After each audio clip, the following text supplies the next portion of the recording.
국민의힘 재정경제기획위원회 의원들입니다. 이해운 기획예산처 장관 후보자가 부실투성이 빈 껍데기 자료로 대한민국 국민과 국회를 기만하고 있습니다. 후보자뿐 아니라 배우자와 세 아들이 각종 의혹의 한가운데 있지만 개인정보 제공 미동의를 이유로 핵심 자료에 대한 제출은 모두 거부하고 있기 때문입니다. 국회 재경위는 지난 12일 이 후보자에 대한 인사청문 계획안을 처리하면서 총 82개 기관을 대상으로 한 2187건의 자료에 대해서 오늘 오후 5시까지 제출을 완료하는 것으로 의결하였습니다. 또 여야는 이 후보자의 각종 의혹에 대한 자료가 제대로 제출되지 않는다면 인사청문회 일정을 연기할 수 있다고 합의를 했습니다. 하지만 이 후보자가 오늘 오후 5시까지 제출한 자료는 총 53개 기관에 불과하고 748건의 답변이 왔지만 그중 절반이 넘는 415건이 개인정보 제공 미동의 등으로 사실상 빈 껍데기 자료입니다. 2187건으로 따지면 실제 제출률은 15% 남짓합니다. 특히 이 후보자는 국민적 의구심이 가득한 의혹과 관련되거나 불리하게 작용할 자료에 대해서는 모두 개인정보 제공 미동의를 이유로 제출을 거부했습니다.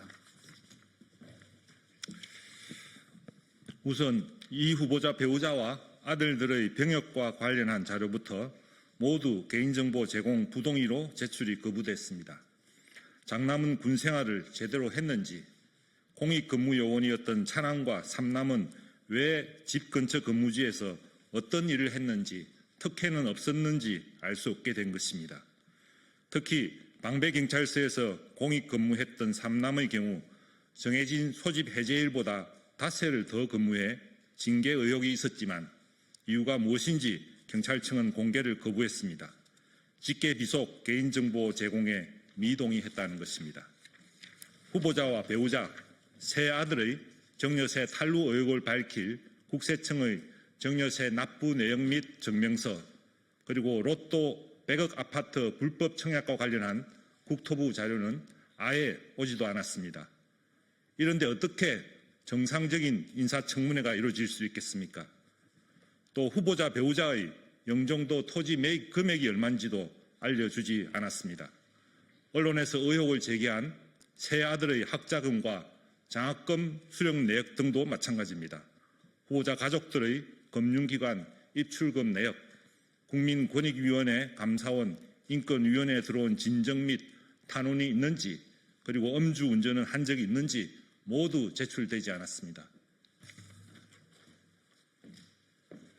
장남이 서류 25위에서 최종 4위로 취업에 성공한 국책연구소에서도 이력서와 경력기술서 등 일체 자료 제출을 거부했습니다.